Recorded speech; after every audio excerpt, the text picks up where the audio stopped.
créanme que es un tratadista universal. Y el profesor, el otro fue Celorrio, otro profesor argentino muy bueno. Y lógicamente estuvo Marco Aurelio Fernández Maldonado, González Maldonado, el profesor que estuvo conduciendo el programa, y también como coordinador asistente el profesor Gabriel Chase. Pero fue de casi 2 horas ese curso, y me hablaba uno de los delegados para ver si podemos poner estos cursos como extensión universitaria para que ustedes puedan cumplir esas exigencias correspondientes. Todo vamos a hacer para que sea lo más fácil posible, ustedes cumplan todas las exigencias y puedan rendir al final el examen final, ¿verdad? Mi interés es que salgan todo bien, que se hagan exitosos, y que bueno, que aunque sea, aprendamos lo fundamental. No vengo a enseñar aquí como si ustedes fueran un experto. Estamos restringidos, estamos limitados por esta pandemia, por esta forma de virtual. Ustedes no me ven así muy virtualmente, yo tampoco. No son las clases presenciales donde podemos ocultar, donde hay humanidad, donde hay calor humano, donde hay intercomunicación más directa entre profesor y alumno. Es otra cosa. Ahora nos exigen por este sistema, ¿verdad? Y bueno, tenemos que hacer lo que se puede, y en ese tramo hacer lo que se puede. Es que yo, y creo que el profesor Parquet también, en ese sentido, yo soy el jefe de cátedra, y para darle a ustedes lo más básico y que puedan desarrollarse en la carrera de Derecho.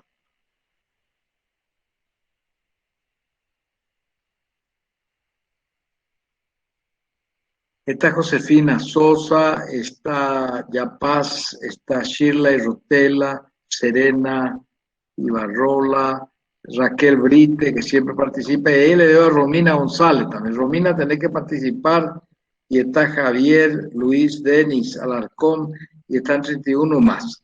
Yo creo que vamos a comenzar ya para ganar tiempo, y lógicamente para que haya una mayor participación de ustedes, seguramente antes, para que ustedes antes y ustedes puedan participar de la clase. Estamos acomodados, seguros, ¿verdad? Pero normalmente cuando íbamos a la noche a la facultad con nuestra presencia física, muchos alumnos nos hablaban de la inseguridad y del deseo de salir antes, ¿verdad? Y es lógico que sea así. Bueno, cuando ustedes, ahí están los delegados, vamos a comenzar. Yo quiero que ustedes me digan cuáles son los temas, en la medida que avanzamos, que más les interese o le interesa que hablemos. Yo estuve 2 horas. Estos seminarios que se realizan no son fáciles de realizar, son muy difíciles. Hay que contar con estos grandes maestros, hay que saber la hora que disponen, hay que tener todo el sistema. Y este seminario fue realizado por el Centro Iberoamericano de Derecho Público y Tecnología y el Instituto Paraguayo de Derecho Administrativo y Constitucional, del que yo soy presidente. Y tuvo el auspicio de la ley, la editorial La Ley, que como ustedes conocen, es muy importante, y de nuestra Facultad de Derecho y Ciencias Sociales de la Universidad Nacional de Asunción, que no hace, terminamos a las 4:30 aproximadamente, de manera que estoy nuevamente con ustedes. Entonces, creo que vamos a comenzar. Espero su opinión al respecto. ¿Qué dice Nicolás? ¿Qué decía al respecto? Lucas, si está por ahí, y Nicolás también, porque vamos a comenzar y vamos a empezar a grabar.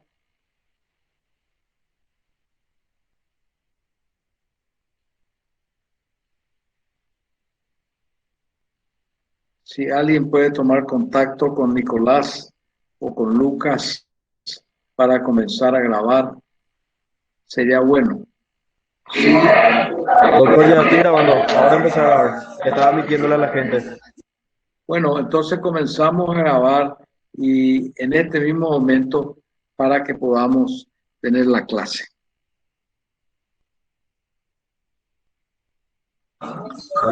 Muy bien, estamos ya. Muy bien. Bueno, esto es una clase nuevamente de Derecho Administrativo.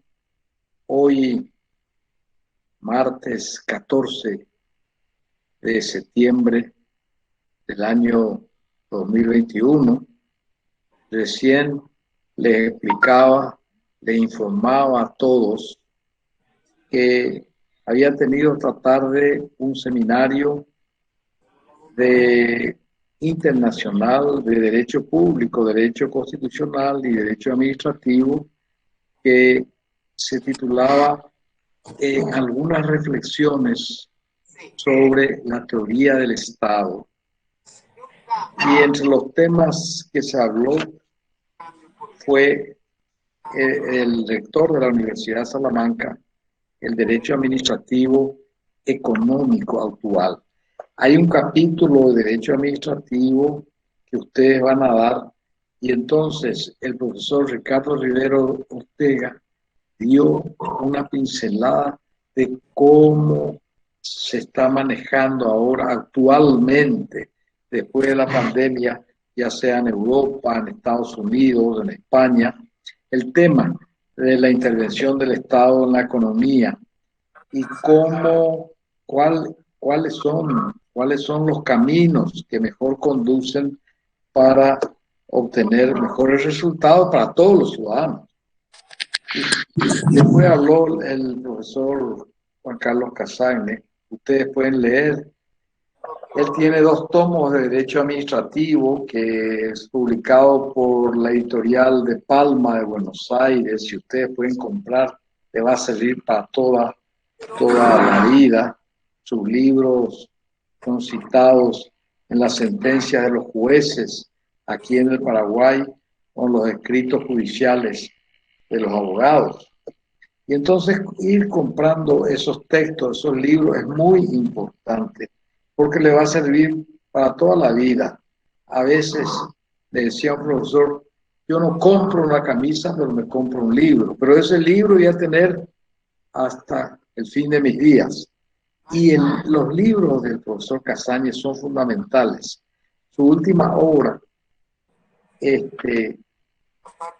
los principios generales del derecho público, es fundamental, una obra maestra, y así como tiene un libro sobre el Estado populista que yo le recomiendo también. Y el otro que habló fue el profesor Celorrio, un gran jurista, profesor y catedrático de la Argentina. Y el tema fue las normas de regulación administrativa del Estado, también en este momento de la pandemia. Imagínense que estamos viviendo un momento especial, pero lleno de normas, lleno de reglas. Y a mí me tocó hablar sobre, la soberanía y la convivencia de las naciones, la soberanía y el mundo internacional, la soberanía externa e interna. Y bueno, esos fueron los temas que hablamos. Lamentablemente no tuvimos el tiempo para enviarle a cada uno el link, porque me hubiera gustado que ustedes escuchen, tal vez ese seminario hubiera podido sustituir a la clase de hoy. Así lo hacemos muchas veces en la clase de doctorado en este semestre, ¿verdad? Y cuando hay algún seminario importante, entonces los asistentes, los alumnos, se conectan al seminario y entonces se deja la clase porque todo es derecho público. Aquí también tocamos el estado del campo del derecho internacional, porque el tema que estamos desarrollando ahora en el curso de doctorado es la teoría del Estado. Pero muchas veces la teoría se enfoca un poco al Estado nacional, al Estado-nación. Entonces, Doctor, sí, ¿puedo agregarte algo más que nada para mis compañeros? Que este seminario yo ya había visto hace unos días en el Twitter de la ley, así que si le siguen a la ley en Twitter van a poder encontrar muchísimos de los cursos o invitaciones. Es más, ellos dan la invitación y después tiran el link. Así, o sea, a mí me parece súper interesante porque siempre tiran cosas interesantes para que los estudiantes de derecho puedan acceder. Nada más que eso. gracias, Serena. Es evidente que estos seminarios nos dan la oportunidad de conocer a estos grandes maestros, de estar cerca de ellos. Si algo, cuando ustedes se reciban, si van a alguna beca en la universidad en Europa de Salamanca, una de las más prestigiosas, se van a dar cuenta lo difícil que es hablar con el rector. Hablar con el rector de Salamanca es más difícil que hablar con el presidente de España o con el rey de España. Con eso le digo todo. O con el profesor Casagne, hacer una cita con él, contiene un estudio de más de 100 abogados, y es difícil hablar. Y entonces esto nos da una apertura y para ver un poco cómo se desarrolla desde el punto de vista fuera de nuestro país estos temas.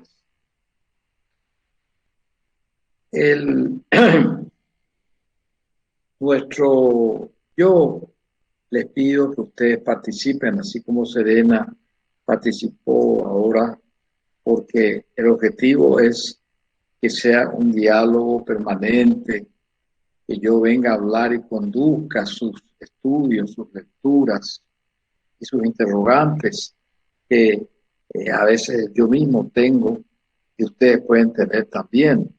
No crean que los interrogantes del derecho público yo no los tengo. Tengo muchos. No hablo todavía sobre ellos. Le voy a poner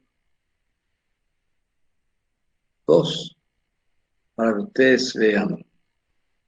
La pregunta, ¿existe la justicia?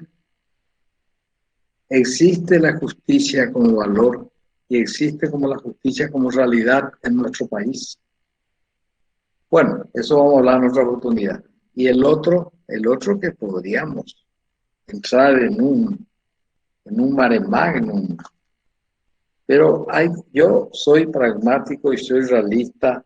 No vengo a hablar, yo no le voy a hablar acaso de cuestiones ideales, que estamos en la nube, son realidades para que ustedes vivan la realidad, no vivan la fantasía, que yo le venga a decir lo que es tal ley, lo que dice, no, esa ley a lo mejor no se cumple nada, es letra muerta. Lo que voy a decirle la ley y crítica de la ley, la falta de cumplimiento de la ley, el producido como consecuencia de esa falta de aplicación y cumplimiento de lo que se llama el desuetudo, que es una ley nunca se cumple. Entonces, eso es lo importante de saber. Venimos a estudiar Derecho y Derecho Público. Hicimos una comparación en las clases anteriores sobre el derecho público y el derecho privado. Si hay necesidad, vamos a insistir, porque eso pide el programa. Y también estamos entrando ya, quería decirles, en la segunda lección. Hemos dado la primera lección. Voy a combinar con el profesor Parquet para que él comience ya la siguiente lección o hasta donde podamos dar nosotros. Pero acá hay un tema que conviene advertir. Este derecho constitucional es llamado derecho subconstitucional. ¿Y por qué es llamado derecho subconstitucional? En primer lugar, porque desarrolla los principios constitucionales. Cada lección que ustedes van a ver es el desarrollo de un artículo de la Constitución. Y los grandes administrativistas, los grandes constitucionalistas han calificado este derecho como que es el desarrollo de la Constitución. Por eso yo les pido que ustedes lean esto, estén con la Constitución en la mano, para que cada uno de los puntos comiencen por la Constitución y luego el desarrollo de los principios, la Constitución y la ley. Y aquí entonces tenemos que en ese quehacer que tiene el Estado o que se produce en el Estado, hay tres funciones fundamentales: la función de legislación, la función administrativa y la función jurisdiccional. La función legislativa desempeña el Poder Judicial, el Poder Legislativo, las dos cámaras en nuestro país.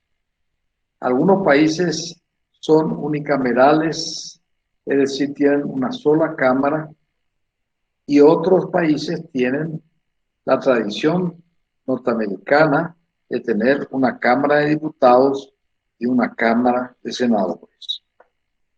La tradición en el Paraguay es que el reglamento de gobierno de 1813 estableció una sola asamblea que aprobó el sistema de gobierno romano y creó la Constitución, la República Paraguay. En la Constitución de 1844 de don Carlos Antonio López había una Asamblea Nacional Constituyente que pocas veces se reunió, casi ninguna. Mientras que en la Constitución de 1870 había una Cámara de Diputados y una Cámara de Senadores. La Constitución, o mejor dicho, la Carta Política de 1940, dictada por el entonces presidente General Estigarribia, creaba una sola Cámara, la Cámara de Representantes. Y la Constitución de 1967, dos cámaras, una Cámara de Senadores, otra Cámara de Diputados, como la que tenemos ahora en esta Constitución de 1992. Nos preguntamos, ¿pero qué es legislación? Porque muchas veces hasta los diputados, hasta los senadores, no saben cuál es su función. Y su función es, dentro del órgano, estar en el recinto parlamentario y ejercer su poder mediante el voto para cada decisión. Y lo que lanza la Cámara de Diputados o la Cámara de Senadores, y cuando ambos aprueban una norma jurídica que es sanción de la ley, entonces es una declaración, no es una ejecución. Un diputado no tiene poder para ordenarle ni al taxi de la esquina, tiene que saber eso, o un senador. En cambio, la función de administrar que hace el Poder Ejecutivo, comenzando por el presidente de la República, allá arriba, hasta el último subordinado, es una tarea de actuación, de ejecución de la ley y de la Constitución. El presidente de la República, fíjense, en él actúa, está en todas partes, va a inaugurar este camino, está en el hospital dando órdenes a su ministro, etcétera, etcétera. Esas son decisiones que toman. Entonces, él tiene autoridad. Él le puede ordenar al ministro del Interior, que maneja la Policía Nacional, o al jefe de policía, o a cualquier policía, y es autoridad.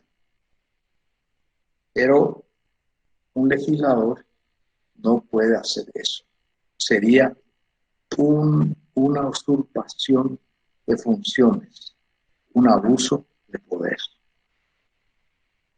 La función de jurisdicción, la función de los tribunales es lógicamente la justicia, la resolución de los conflictos entre los particulares, entre nosotros, entre sí, conflictos de orden del derecho privado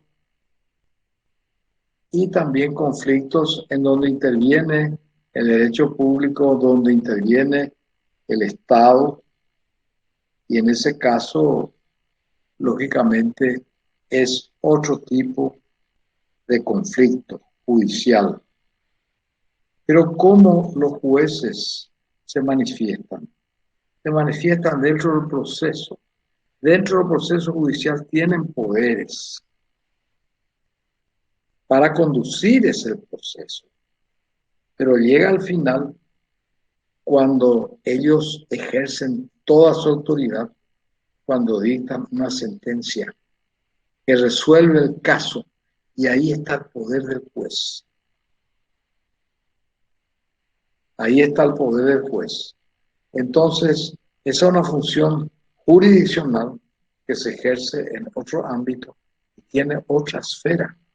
Por eso tenemos que comprender bien este principio de separación de poderes que ustedes estudiaron, que ustedes rindieron ya. Creo que han dado Derecho Constitucional 2, Derecho Constitucional 1, y ahí vieron el principio de separación de poderes. Cada uno de estos poderes que tienen una interrelación, una comunicación, una interdependencia, pero que actúan independientemente. Este es un principio, lógicamente, creado en la Revolución Norteamericana y en la Revolución Francesa, y que está en la Constitución de los Estados Unidos de América y en la Constitución, hasta la última actual, las 3 primeras constituciones francesas. La Constitución actual francesa, la Constitución llamada de Gaulle, y la Constitución española, la austriaca, la alemana, y todos los países que forman parte de la Unión Europea, los 27 países, porque si no tienen este principio en sus constituciones, no son países democráticos y no pueden ingresar a la Unión Europea, cuyo requisito es que sean países donde rige el Estado de Derecho. Entonces, también Inglaterra, porque Inglaterra tiene el sistema constitucional más antiguo del mundo, aunque no tenga o no tiene una constitución escrita. Imagínense lo que es el sistema constitucional inglés. Ellos no tienen una constitución escrita, pero tienen una serie de documentos, comenzando por la Carta Magna de 1215, dictada por Juan Sin Tierra a sus súbditos, y que donde comienza, ¿verdad?, el sistema y la lucha de poderes, la lucha por obtener el derecho en Inglaterra, en el Reino Unido, con ese documento, y sí en los documentos fundamentales. Y lógicamente esa soberanía que la ejerce el pueblo inglés mediante el ciudadano, que delega en sus representantes, que pone en manos de sus representantes, en este caso la Cámara de los Comunes, todo ese poder, que nosotros también lo hacemos en virtud de esa prescripción de nuestra Constitución, que afirma que la soberanía reside en el pueblo. La soberanía reside en el pueblo. En otros países, en otras constituciones dice que la Constitución reside en la nación. Es una concepción de la soberanía que no viene de ahora. Eso viene ya de Jean Bodin, que publicó su libro en el año 1575, las 6 repúblicas, ¿verdad? Y lógicamente en las teorías de Rousseau, en las teorías de Thomas Hobbes, en las teorías del abate Sieyès, que publicó su libro en 1789, Rousseau antes, en las teorías de Locke, en las teorías también del Federalista, una obra magistral que se publicó un año después de la Constitución norteamericana, de aquellos que estuvieron en la Constituyente de Filadelfia, como Hamilton, Jamestown y Jay, que es un libro, una joya del constitucionalismo. Entonces, eso es lo que tenemos que conocer, ¿verdad? Tenemos que conocer eso porque en eso consiste nuestra materia. Mi deseo es hacerlo lo más fácil posible, no hacerlo difícil, llegar a todos ustedes, porque el interés es que conozcan lo básico, que no salgan especialistas, que manejen los principios fundamentales.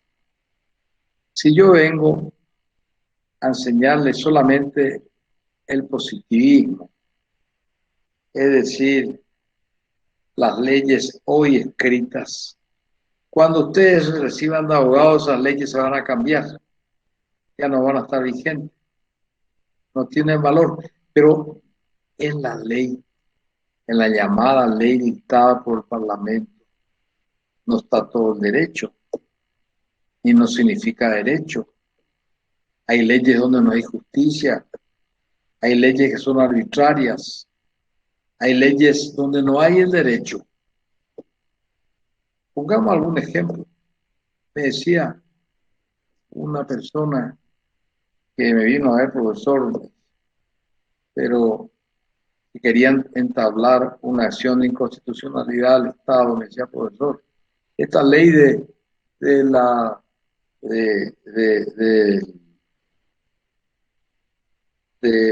tributaria, esta ley que maneja la Subsecretaría de Tributación, es absurda.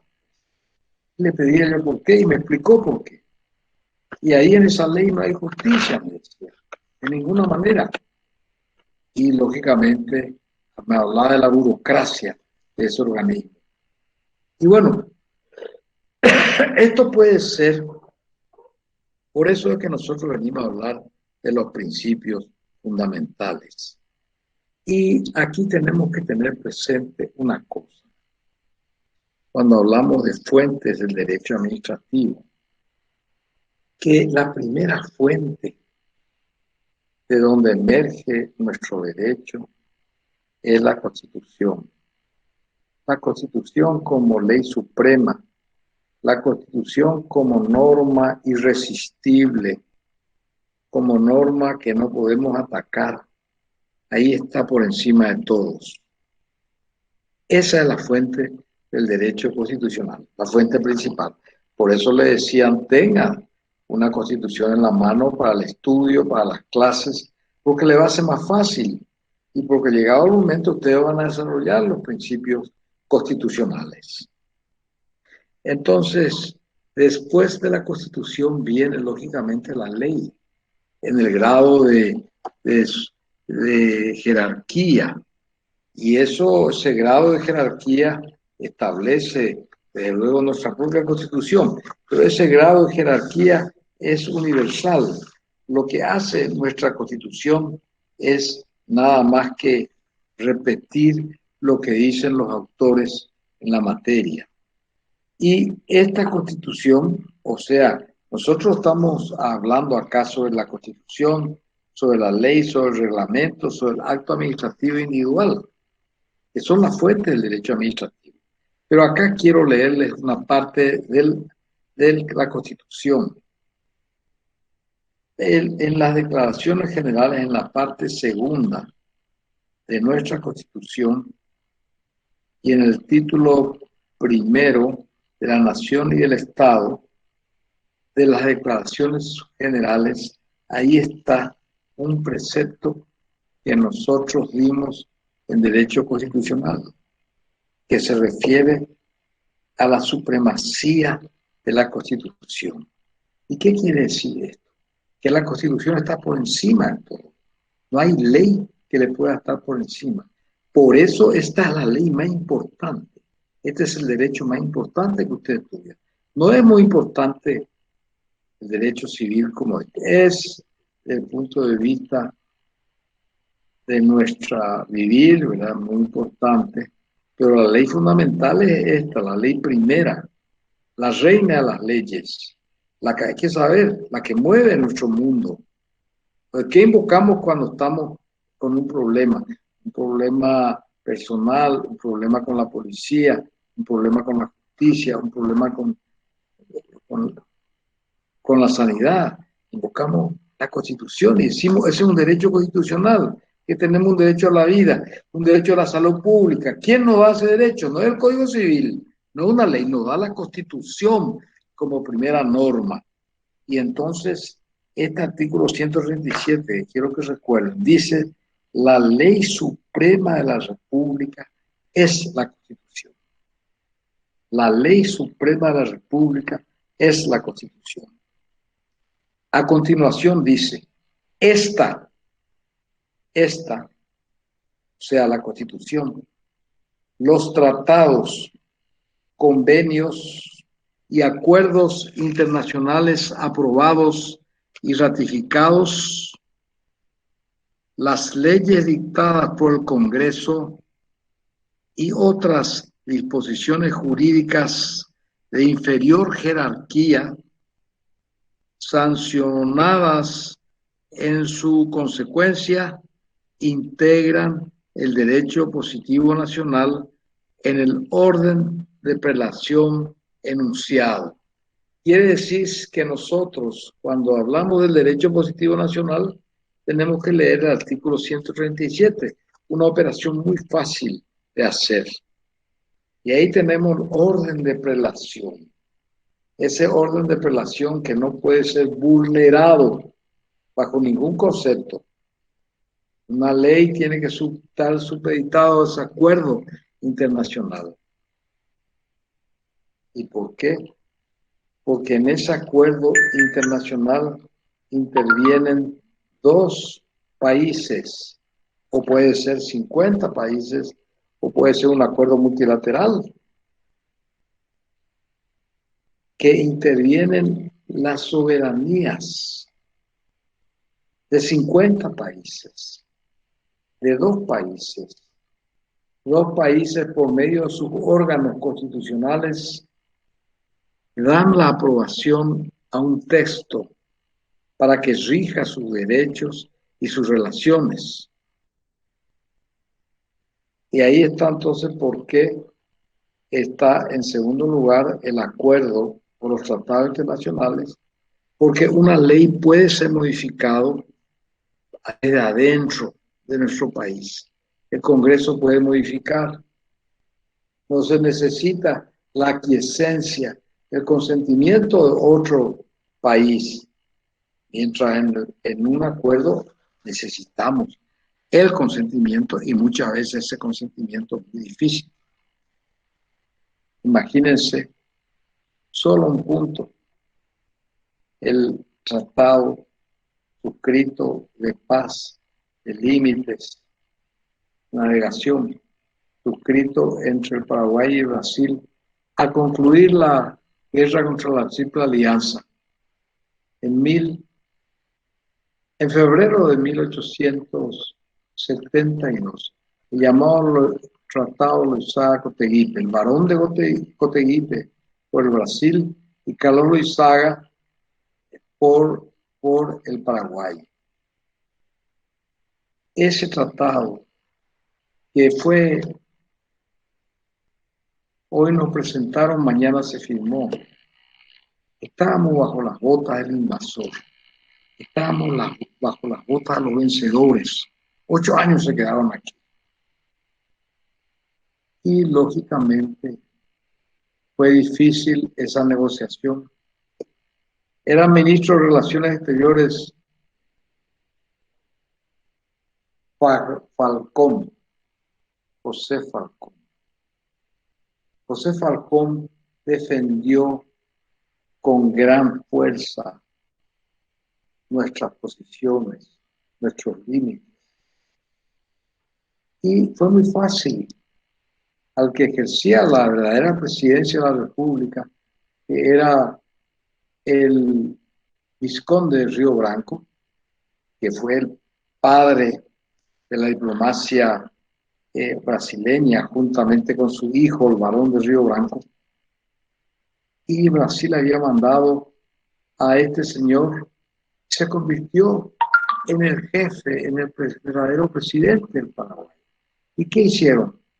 Le dijo al presidente que lo cambie, al presidente de la República, que era Salvador Covellano. Lo cambiaron, lo pusieron a Carlos Loizaga y se firmó muy pronto el tratado. Bueno, ese tratado, voy a eso, fue el que tuvo una discusión muy grande en la década del 60 hasta la firma del Tratado de Itaipú. O sea, que fue una discusión de 15 años con el Brasil. ¿Por qué? Por la discusión de la soberanía, de la propiedad de los saltos, o del Salto del Guairá. Nosotros llamábamos Salto del Guairá, las famosas cataratas del Guairá, las más caudalosas del mundo. Y del Salto de las 7 Quedas, titulaba Brasil, y está así en el tratado. Salto de las 7 Quedas, o Salto de las 7 Caídas para el Brasil, Salto del Guairá para el Paraguay. Nosotros sosteníamos que los saltos estaban dentro del territorio paraguayo y que nos correspondían. Los brasileños sostenían que eran del Brasil. ¿Cómo llegar a un acuerdo? Si no nos entendíamos ante ese tratado. ¿Podíamos modificar? No íbamos a modificar. ¿Podemos modificar ahora? No vamos a poder modificar. Eso es por siempre. Imagínense si se puede modificar el Tratado de Versalles, que dio fin a la Primera Guerra Mundial y en el cual se repartieron el mundo los vencedores. Imagínense si se puede modificar los tratados que se firmaron al terminar la Segunda Guerra Mundial, ya sea con Alemania, con Francia, no se puede modificar. Se reunieron en Yalta en 1945 los jefes de los aliados, el presidente de los Estados Unidos, Franklin Delano Roosevelt, el primer ministro de Inglaterra, Winston Churchill, y el entonces primer ministro de Rusia, de las repúblicas socialistas soviéticas, Joseph Stalin. No fue invitado el general de Gaulle, que estaba exiliado, y desde ahí machacando a los franceses que había que pelear. No fue invitado el general de Gaulle, y entre los 13 idiomas del mundo sacó un papelito escrito a lápiz el primer ministro Churchill y les propuso la división del mundo. Después vinieron los técnicos, los juristas, los economistas, a ver cómo se podía delinear las calles. Así se repartieron y así dijeron, esto va a ser Alemania en el futuro, esto va a ser Francia, esto le va a pertenecer a Inglaterra, vamos a dividirnos Berlín, vamos quedando los 4. Berlín fue dividido en 4 partes, para los franceses, para los ingleses, para los rusos y para los norteamericanos. Entonces hay cuestiones muy difíciles de cambiar y el derecho está supeditado a eso. Y alguna vez le voy a hablar sobre la interrogante de si existe el derecho. Entonces, eso es lo que nos aflige. Un vaso de agua.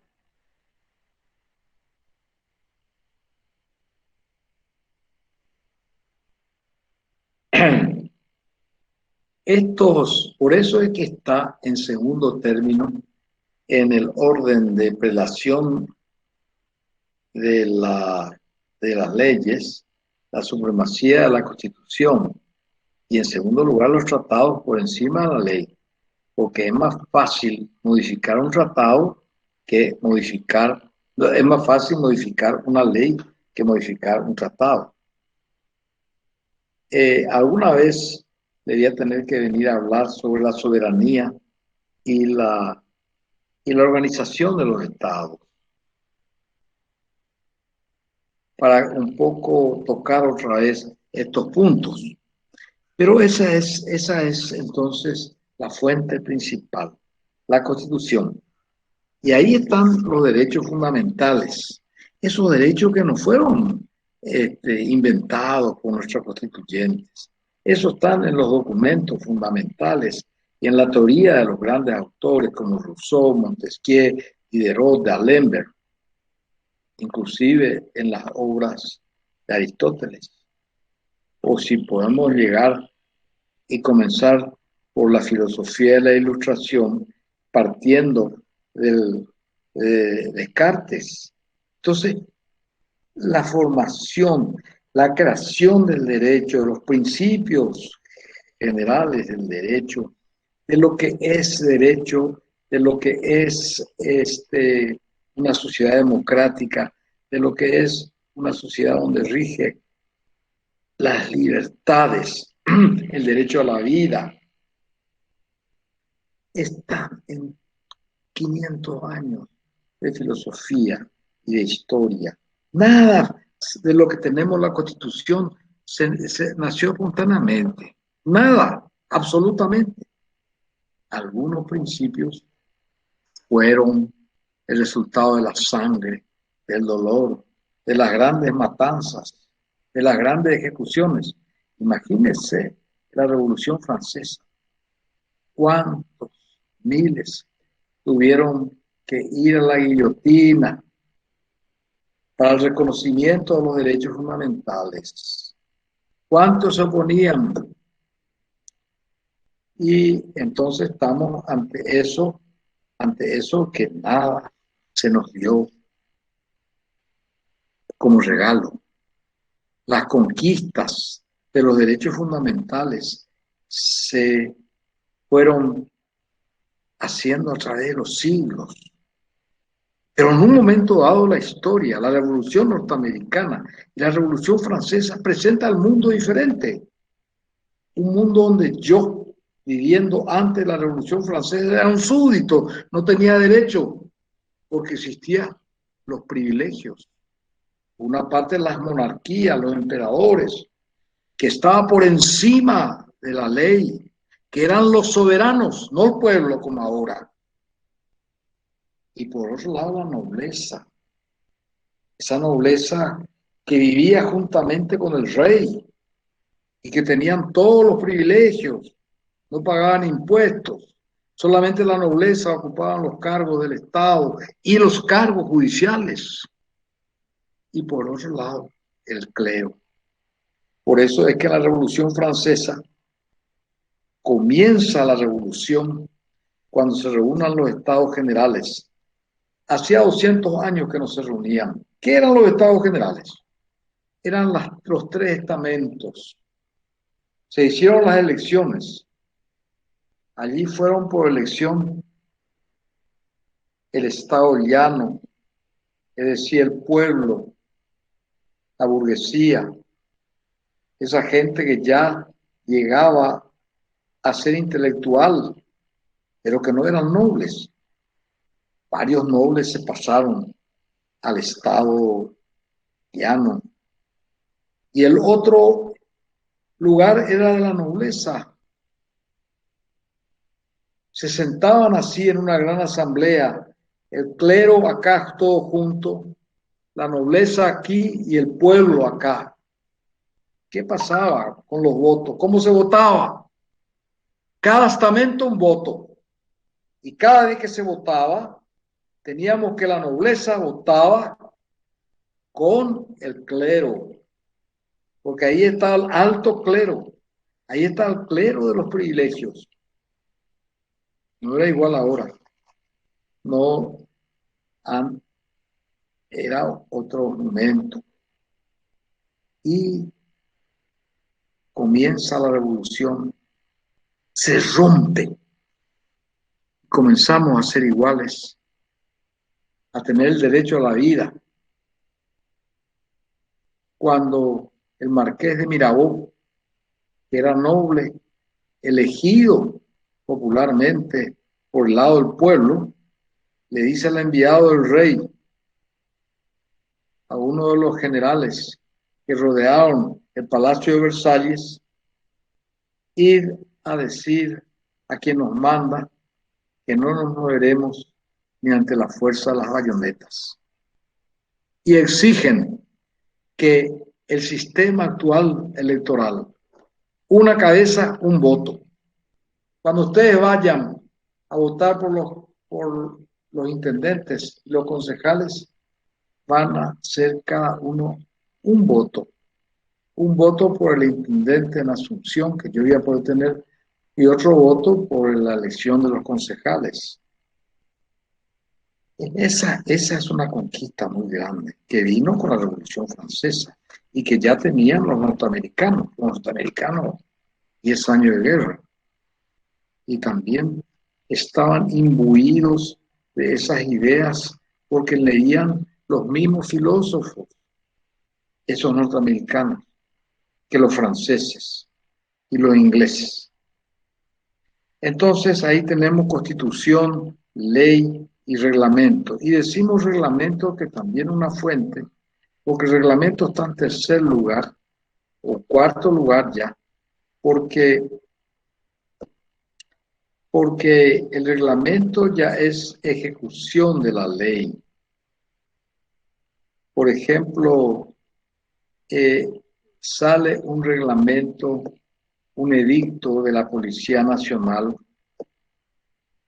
o un decreto del Poder Ejecutivo que establece un horario de salida. Vimos la pandemia, los decretos del Poder Ejecutivo, esos eran reglamentos, no eran leyes, reglamentos que se dictaban en virtud de los poderes que discutible a veces, que le daba la Constitución al presidente de la República como administrador general del país y invocando una vieja ley de orden sanitario, el Código Sanitario de 1980, el artículo 13. Entonces tenemos que ese reglamento, que es ejecución de la ley, puede ser dictado por una autoridad administrativa. Vemos que dictan reglamentos el director de aduana, cómo se debe pasar los coches allá al puente de la amistad, que tenemos que presentar. Por eso que tenemos que estar muy atentos ante estos reglamentos, porque una cosa son los reglamentos dictados por los burócratas y otro, las leyes del Parlamento, las leyes que son dictadas por aquellos a quienes nosotros votamos. Mucho se habla de la crisis del Estado, de las transformaciones del derecho público, de la falta de credibilidad en muchas instituciones. Hablan de la democracia, hablan si se puede llegar con la democracia, si no se puede. Todo es una discusión en todas partes. Ustedes tienen un sentido joven, yo diría que un sentido despierto y brillante, porque ustedes están entrando ya en la modernidad, son el mañana, son los que van a construir este país por medio de la ley o por medio de los preceptos jurídicos. Algunos van a ir a los parlamentos o van a estar en las lides políticas. Y acá es necesario volver otra vez en nuestro país a ennoblecer la política, pero la política con P mayúscula, no la política de las barricadas, la política de los griteríos, la política populista, la que nos viene con un garrote para pegarnos, no, la gran política que ustedes como personas que piensan y que estudian van a hacer en nuestro país. Hay que hacer un país pensante, democrático, en que rijan las ideas y no los palos, y crear realmente un país de seguridad, un país donde yo pueda salir hoy afuera, ir al supermercado y volver. Ayer o anteayer hubo un crimen de unos sicarios, 6 sicarios, no sé cuánto. Le mataron a balazos, 15 tíos, con armas largas y armas cortas a un empresario. No voy a decir el nombre, todos saben. ¿Cómo le mataron? Al llegar a su casa, cuando iba a entrar en su garaje, su patio, y era una casa, digamos que confortable, porque se trataba de una persona que tenía algunos negocios que daban una buena renta, como los asuntos deportivos y también creo que el negocio de los cueros, la exportación de cuero, etcétera. No estoy muy seguro, pero eso es lo que dicen en los diarios. Y entonces eso es lo que nosotros queremos.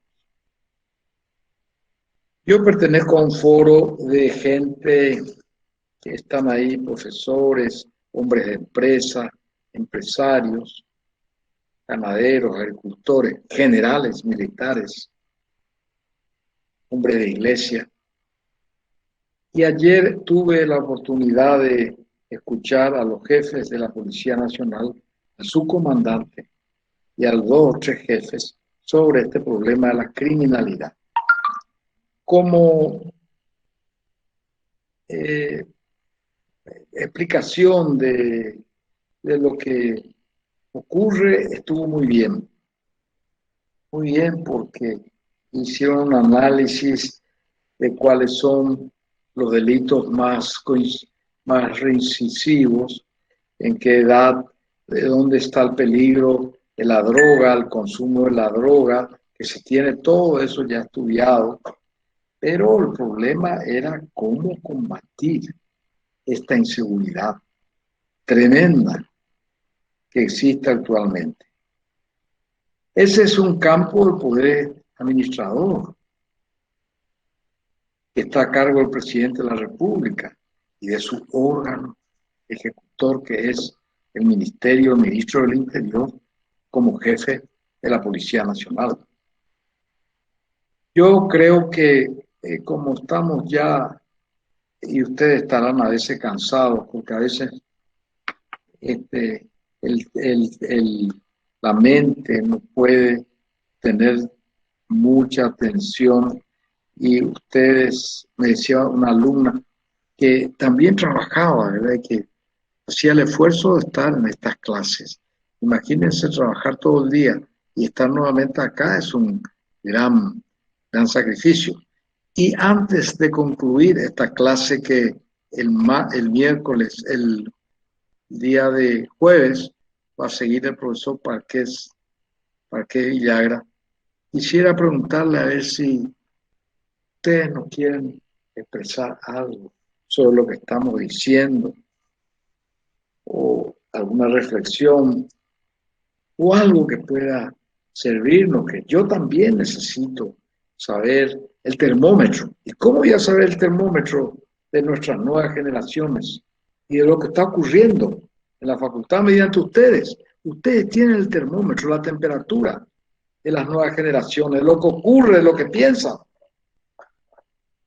Yo lo que puedo hacer es ser una guía por mi experiencia, tal vez por lo que me ha costado llegar a este lugar académico e intelectual.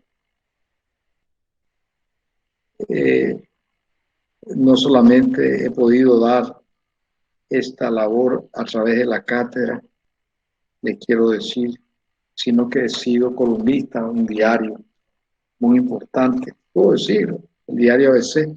Durante 7 años escribí en el diario ABC sobre asuntos constitucionales, sobre asuntos administrativos, sobre asuntos internacionales y sobre asuntos de la ciencia política, la política internacional también. Y entonces, a pedido del entonces director, fue una etapa muy interesante porque pude expresar mis opiniones dentro del campo de la política como ciencia, y dentro del campo del derecho. Y ahí yo recibía notablemente algunas opiniones que me hablaban, y siempre en mis clases he podido captar, cuando eran presenciales, eso que ocurre en nosotros y en ustedes. Es muy importante. Ustedes no se dan cuenta de lo importante que son. Son muy importantes en la vida de la nación. Cuando llegue el momento, se van a recordar de lo que yo les digo, la importancia de ustedes, no solamente en la ciencia del derecho, sino lo que pueden dar para mejorar, para llevar bienestar al país, la felicidad de nosotros, de nuestros conciudadanos, para que nuestros hijos, nosotros tengamos hospitales gratuitamente, para que tengamos la vacuna o las vacunas.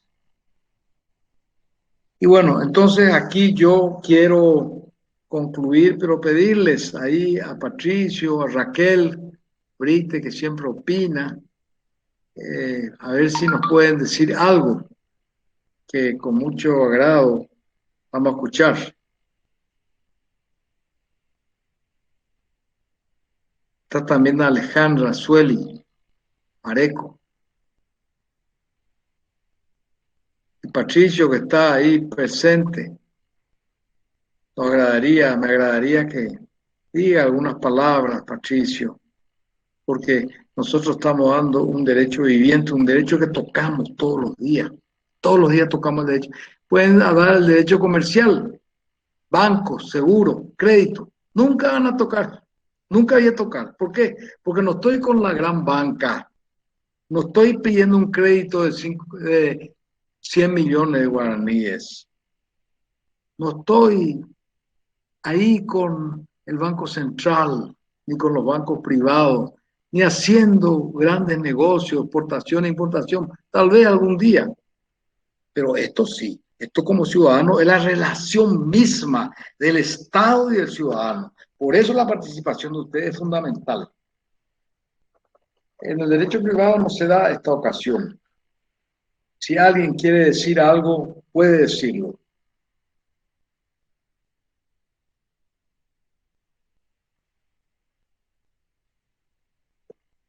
Patricio, que siempre habla, alguna presión, si nos quiere decir, para no irnos sin que alguno de ustedes pueda hablar. No, doctor, gracias. De momento no tengo nada que acotar. Muy bien, muy bien. Y otra, ahí parece que puede hablar la que pide la palabra, no sé, hable, le doy la palabra.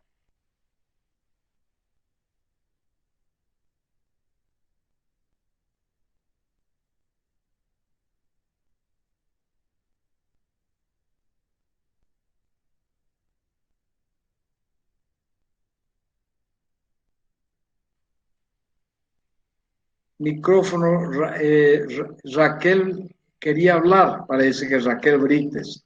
Le cedo la palabra.